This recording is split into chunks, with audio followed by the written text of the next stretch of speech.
வணக்கம் cricket fans. Welcome back to smiley cricket கலாட்டா. யார் இந்த மொட்டை? திருப்பதியா பழனியா? சாமிங்க. ஓ, பழனிசாமி. வெறும் சாமி. இன்னைக்கு நம்ம என்ன பார்க்க போறோம்னா, நேத்து நடந்த ஒரு இன்ட்ரெஸ்டான சூப்பரான மேட்சப் ஓட ரிவ்யூ தான் பார்க்க வந்திருக்கோம். எஸ், டிசி விசஸ் கேகேஆர் மேட்சோட ரிவ்யூ தான் பார்க்க வந்திருக்கீங்க. Guys, welcome to the show.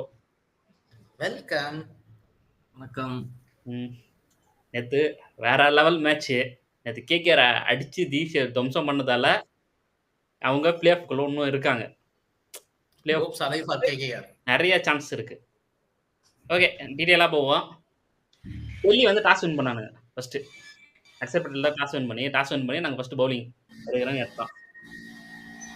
குர்பாஸும் Sunil நரனும் செம்ம ஸ்டார்ட் குத்தானுங்க.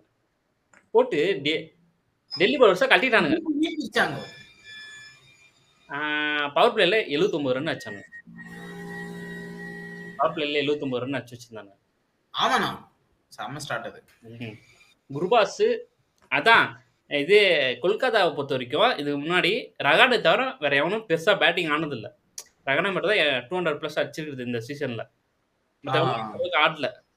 ஆனா நேத்து செம்ம ஸ்டார்ட் கொடுத்ததால இப்போ கொல்கத்தா பேட்டிங் வந்து ஸ்ட்ராங்கா தெரிகிறாங்க. ஓகே, அப்படியே பேசுங்க. ஒரு நேத்து கொல்கத்தா பேட்டிங்ல நான் ஒண்ணு ரசிச்சது என்னன்னா, எவனும் வந்து பர்சனலா எனக்கு 50 வேணும் 60 வேணும்லாம் இல்ல, வர்றவனா சுத்த ஆரம்பிச்சாங்கோ. எல்லாம் 20 20 30 20 30 20 30 அடிக்க ஸ்கோர் 200க்கு மேல போயிடுச்சு. இல்ல, ஆனா இன்னைக்கு என்னன்னா அந்த ஸ்கோர் வந்து 230 கிட்ட போக வேண்டிய ஸ்கோரு இவங்க பவர் பிளே ஸ்டார்ட் பண்ணதுக்கு அது போயிருக்கணும். நடுவுல ரொம்ப பால் அதை சாப்பிட்டான். ரிங்குலாம் 18 பால் 18 ரன் வச்சு வச்சிருந்தான். அதுக்கப்புறம் அடிக்க ஆரம்பிச்சு. நேத்து வந்து அவங்க ஒரு ஓவர் ஒரு 6 ஒரு ஓவருக்கு ஒரு பவுண்டரிஸ் போயிட்டே தான் இருந்துச்சு. விக்கெட் போனா கூட வந்து போயிட்டே தான் இருந்துச்சு. எதுவுமே சொல்ல முடியல, தடுக்கவே முடியல அவங்கள. இல்ல, இன்னொன்னு வந்து நேத்து அக்ஷர் பட்டேலுக்கு அடிபட்டதால ஃபாஃப் தான் 4 ஓவருக்கு கேப்டன் பண்ணார். லாஸ்ட் 4 ஓவருக்கு அப்படியே அமுக்கிட்டாங்க 4 ஓவர்ல. லாஸ்ட் 4 ஓவர்ல இல்லைன்னா ஸ்கோர் கண்டிப்பா 230 போயிருக்கும். அதுவும் ரசூல் நேத்து வந்து இருந்த ஃபார்முக்கு நேத்தா ரசூல் ரொம்ப நாள் கழிச்சு பழைய ரசூல் பார்த்த மாதிரி இருந்துச்சு. அந்த straight 106 meters 6 birthday gift. Birthday boy 106 meter போட்டு சொருகிட்டாரு. நான் வந்து பவல் ஆட்ச் பண்ணுவேன் பார்த்தேன். அந்த பவல் எதுவுமே பண்ணல. ரோமன் பால் இதுதான் டவுட். ரோமன் பால் எதுக்கு உள்ள எடுத்து வந்தாங்கன்னே தெரியல. ரமன்தீப்பே இருந்திருக்கலாம் அதுக்கு பதிலா. நான் என்ன தெரியுமா, உனக்கு எக்ஸ்ட்ரா ஸ்பின் ஆப்ஷன் வேணும்னு வச்சுக்கோ, மொயின் அலி உள்ள வச்சுக்கின்னு நீ ரமன்தீப்பே உள்ள ஆடிந்தேன்னு வச்சுக்கோ, உனக்கு செம்மையா இருந்திருக்கும். இன்னும் டீம் பயங்கரமா. அதான் பவல் வந்து பவுலிங் போடலன்னு நினைக்கிறேன். அவன் அந்த அளவுக்கு போட மாட்டான்டா. அவன் பெருசா பவுலிங் போட்டு பார்த்ததில்ல. அவன் ஒன்லி பேட்டிங் தான்டா. அவன் பேட்டிங்ல பெருசா ராஜஸ்தானுக்கு அவன் ஒழுங்கா பண்ணலடா. தேவையில்லாம அவனை இதே பவல் வந்து அடிச்சு பார்த்திருக்கேன். பட் நேத்து எதுவுமே பெருசா பண்ணல. அதான் லாஸ்ட் சீசன் அவன் ராஜஸ்தானுக்கு பெருசா ஒன்றும் பண்ணல. அவனால தான் நிறைய மேட்ச் ராஜஸ்தான் தோத்துருப்பானுங்களே லாஸ்ட் சீசன். ஸோ அவனை தேவையில்லாம உள்ளன்னு வந்து ரமன்தீப் இருந்தானா கூட நல்ல ஃபீல்டரு. முடிஞ்சா அவன்கிட்ட 2 ஓவர் போட வைக்கலாம். பவுலிங்கும் போடுவான், பேட்டிங்கும் நல்லா ஃபினிஷ் பண்ணி கொடுப்பான். அவன் 5 பாலுக்கு இவன் இருந்தாலும் ஒரு 6ஆவது போயிருக்கும். ஆமா, ஏன்னா எங்க ஹர்ஷித் ராணா விட்டு இருந்தாவே ஒரு 6 வந்திருக்கோண்ணா. ஆமாம்மா, ஒரு சுத்தி ஒரு 6 வந்திருக்கும். நேத்து கேகேஆர் ஒரு சேஞ்ச் பண்ணாங்க. அன்குல் ராயை வந்து உள்ளே எடுத்துருவாங்க. என்ன கேட்டா செம மூவ் நேத்து. அது ஃபர்ஸ்ட் ஓவர்ல விக்கெட்னா. சரி, ஓகே, டெல்லி பக்கம் வருவான்.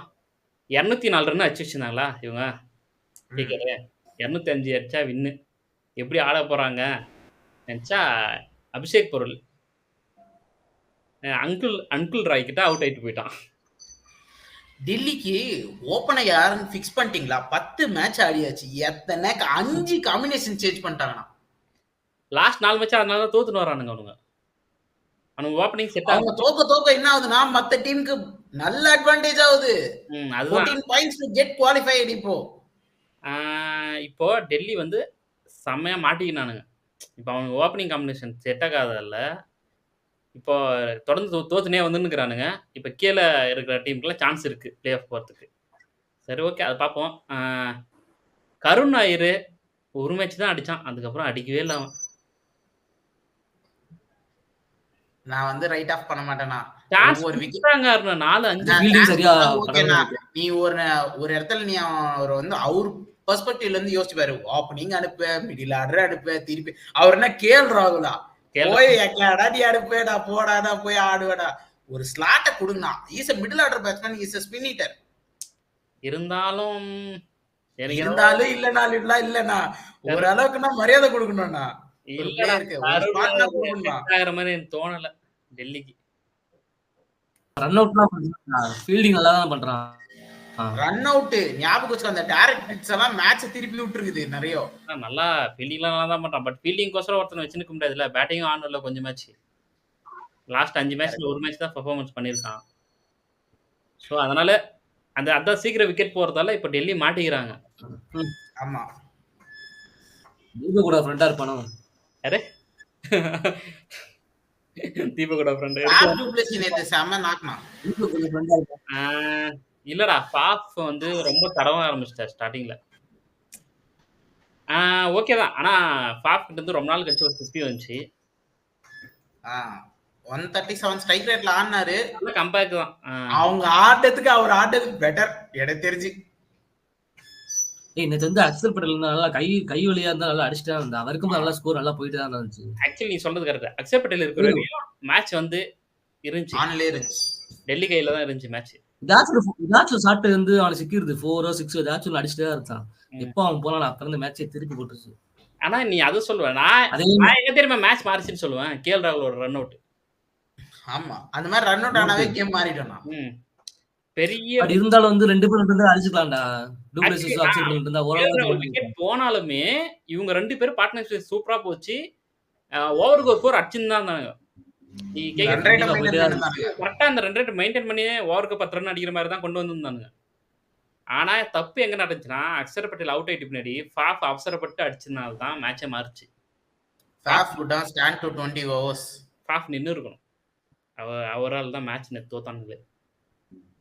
அவர் நின்று இருந்தா தேவையில்லாம அவர் அடிக்க போய் அவுட் ஆகிருந்தா. பட் ஆனா அதுக்கும் வேற ஆப்ஷன் இல்ல. அடிச்சே ஆகணுன்ற சுச்சுவேஷன் தான். பட் ஆயுஷ்தோ சர்மாவும் நம்புறேன். சரி அவாச்சும் ஏதாச்சும் பண்ணுவான். பார்த்தா அவனும் எதுவும் பண்ணவே இல்லை. அவனுக்கு எல்லாம் எத்தனை மேட்ச்னா அந்த பைடே வந்து பண்ணி நிப்பான். அவன் ஒரு மேட்ச் தான்டா அடிச்சான். அதுக்கப்புறம் அடிக்கவே இல்லை அசுதோஷ் சர்மா. ஃபர்ஸ்ட் மேட்ச் மட்டும் தான் வின் பண்ணி ஆர்சிபி மேட்ச் அப்ப யார் அடிச்சது? அவன் கிரைஸ்டன் ஸ்டப்ஸ் அடிச்சாரு. கிரைஸ்டன் ஸ்டப்ஸ் கரெக்ட். நேத்து ஸ்டப்ஸும் பயங்கரமா ஸ்டப்ஸ் கூட பாத்தியா? நேத்து ஸ்டப்ஸ் மாட்டினா சுனில் நாராயண் பவுலிங்ல. அந்த ஓவர் தானே மேட்ச் திருப்பி விட்டுச்சு. சுனில் நாராயண் போட்டுதான் அந்த ஓவர்ல 2 விக்கெட் கட்டிட்டாரு சுனில் நாராயண். 2 விக்கெட். நீ இன்னொன்னு பாத்தீங்கன்னா டெல்லி பக்கம் லாஸ்ட் 4 ஓவருக்கு ஃபாஃப் கேப்டன் பண்ணி இது பண்ணாரா? அதேதான் இங்க சுனில் நாராயண் கேப்டன் பண்ணி டெல்லி அமுக்கிட்டாரு. கோலி அமுக்கிற மாதிரி நப்ஸ்க்கு அமுக்கிட்டாரு. வந்து இன்ஜுரியால வெளியே போயிட்டாரு. அவர் சொல்லிட்டாரு என்னால வர முடியாது, இப்படிலாம் பண்ணாரு. அவ்வளவுதான், அவுட்டு, என்னால உள்ள வர முடியாதுன்னுட்டாரு. அப்புறம் சுனில் தான் கேப்டன் பண்ணாரு. சூப்பரா பண்ணாப்புல நேத்து. அது செம்ம பவுலிங் ரொட்டேஷனு. டெல்லியை எப்படி அமுக்கணுமோ அப்படி அமுக்கிட்டாரு.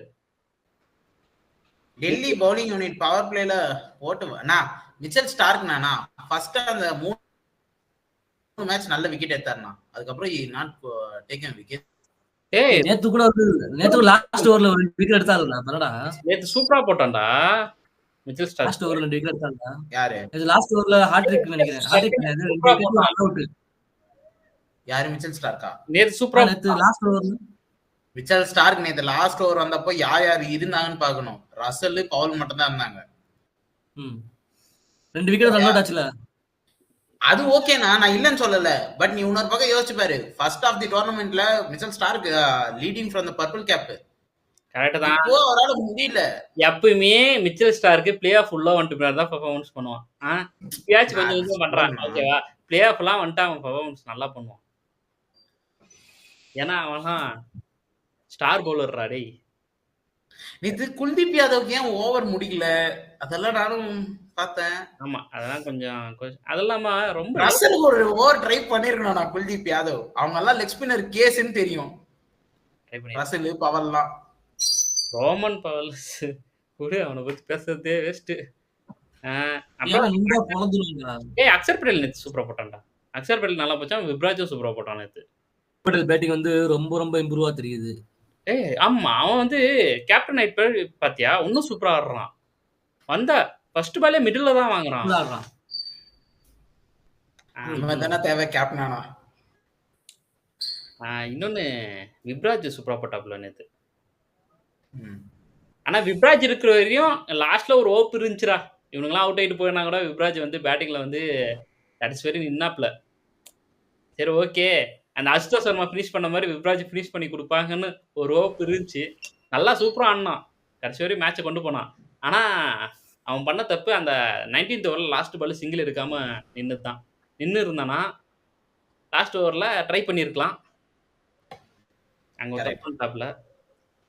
ஆம்.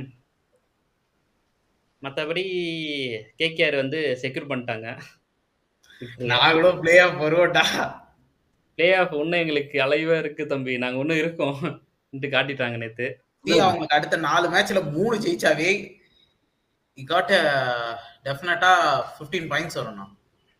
அந்த 14 பாயிண்ட்ஸ் குவாலிஃபைனா 15னா இவங்க ஹையர்டா உள்ள வந்துருவாங்க. அதுதான். easy சான்ஸ் இருக்கு. பாப்போம். கொல்கட்டாக்கு அடுத்து மோதக்கூடிய மேட்சஸ் எல்லாம் இடற தெரியுமா? ம். Chennai, Rajasthan, Sunrisers, RCB. சரி. இல்ல சரி இந்த மேட்சோட டாப் பெர்ஃபார்மன்ஸ் யாரு? உனக்கு யார தோணுது? யாருண்ணா? யாரும் கிடையாது. சுனில் நரேன் வருண் சர்மா நல்லா தான்டா போட்டான். வருண் போட்டாரு. but வருண் சுனில் நல்லா நரேன் பண்ணான். batting, பட் bowling என்னன்னா சுனில் நரேன் பேட்டிங் நல்லா பண்ணான். செம்ம ஸ்டார்ட் குடுத்தான். ம். அதுக்கப்புறம் பவுலிங் சூப்பரா போட்டான். இன்னொன்னு அது ஃபீல்டிங் இல்லாம அந்த ரன் அவுட்னா மெயின் ரன் அவுட் கேஎல் ராகுல்து. இன்னொன்னு கேப்டன்சி. ஓகேவா?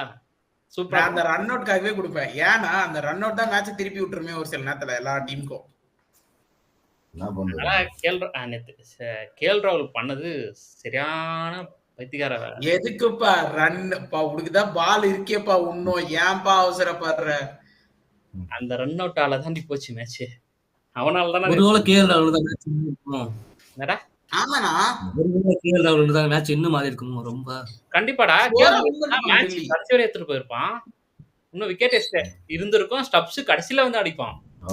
ஸ்டப்ஸ் அவ்வளவு சீக்கிரம் வந்திருக்க மாட்டான். ம். இல்ல ஸ்டெப்ஸ்ல ரொம்ப சொதப்பிட்டாங்க. அது வந்து ஸ்டெப்ஸ் நிக்க வேண்டிய மேட்ச். ஆனா டேய் வந்து கேஎல் ராகுல் தேவையில்லாத ஆமா, match defining momentum KL ராகுல். அது நீ சுனில் நரேன் கிட்ட அடிச்சிட்டன்ற திமிர்ல ஓடி இருப்ப எனக்கு தெரிஞ்சு. ஆக்சுவலி ஓடல ஃபேப் காலே கிடையாது. அது பொய் சொல்லக்கூடாது. இல்ல இவரு அவசரப்பட்டு போனாரு. ஓடனா இன்னொன்னு பாத்தியா அவன் வந்து டெல்லி கிரவுண்ட்ல பெருசா பெர்ஃபார்மன்ஸ் பண்ண மாட்டான் கேஎல் ராகுல். வெளியே போனா தான் அடிக்கிறான். அது என்ன பண்ண போறான்னு தெரியல நீங்க வர மேட்ச்ல. டோர்னமெண்ட் ஓபன் ஆயிடுச்சுனா லாஸ்ட் டீம் கூட சான்ஸ் தெரியல பாப்போம். அப்பெல்லாம் இல்லடா இப்போ என்ன தெரியுமா 14 பாயிண்ட் எடுத்தா குவாலிஃபைட்னா இப்போ இல்ல எடுக்கணும்ல, எடுத்து குவாலிஃபை எடுக்கணும்ல, அதான மேட்டர். இல்லடா நரேஷ் என்னன்னா இப்போ வந்து மேல இருக்கிற டீம்லாம் இப்ப அடி வாங்க ஆரம்பிக்கிறாங்க ஒருத்தரா. இன்னொன்னு என்னன்னா அடி அண்ணா வாங்கி சொன்னது ரைட்டு. மேல இருக்கிற டீம்ல அடி வாங்குறாங்க. இன்னொரு பக்கம் மேல இருக்கிற டீமே மேல இருக்கிற டீம் கூட மோதிர நிலைமை வருது இப்போ. அவங்களுக்குள்ளே மோதிக்க போறானுங்க. சோ அதனால கீழே இந்த 5, 6, 7 இருக்கிறானு பாத்தியா அவனுக்கு எல்லாம் சான்ஸ் இருக்கு. நான் 10 வரைக்குமே சான்ஸ் இருக்குதுண்ணா. 10 ரன் ரேட் அந்த அளவுக்கு பார்க்கலாம். அது இன்னும் 2 மேட்ச் 16 ஓவர்ஸ் ஸ்பேர்ல முடிச்சா, சாரி 4 ஓவர்ஸ் ஸ்பேர்ல முடிச்சா அந்த 16 ஓவர்ஸ்க்கு முன்னாடி முடிச்சா நெட் ரன் ரேட் வேகமா இன்க்ரீஸ் ஆயிடும். பாப்போம். நெக்ஸ்ட் இந்த வீக் ஃபுல்லா இன்ட்ரெஸ்டா போகுது மேட்ச்ல. இந்த வீக்ல எனக்கு தெரிஞ்சு லாஸ்ட் லீக் மேட்ச் வரைக்கும் நல்லா போகும். நான் ஒருவேளை இப்படி இருக்குமோ கேஎல் ராகுல் மறைமுகமாக எல்எஸ்ஜிக்கு சப்போர்ட் செய்கிறேன். அதனாலதான் நேத்து ஆனா ஐபிஎல் இப்ப புரட்டி போட போகுது எல்லாத்தையும் சொல்லவே முடியாது. யாரு எங்க போவான், யாரு மேல யாரு கீழ வருவா. இப்பவும் பாரு இப்போ எல்லா டீமும் மேல இருக்கிறவங்கலாம் இன்னும் ஒரு வின் பண்ணாலே உள்ள குவாலிஃபை தான்.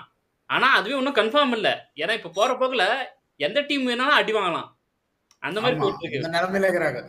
ஆர்ஆருக்கு இன்னும் 4 மேட்ச் இருக்குது. 3 ஜெயிச்சாவே வர மாதிரி இருக்கிறாங்க. ஆக்சுவலி ஆர்ஆர் முன்னே வரேன் வைபவ் சூரியவன்சி 14 பேக் ஸ்விங் தான். அந்த மேட்ச் ரிவ்யூ பண்ண முடியல. உண்மையில செம்ம நாகுடா சாமி. அந்த பையன் வேற லெவல். இந்தியாவோட ஃபியூச்சர் அவன். கிரிக்கெட்னா இதான்னு காட்டிட்டான்டா.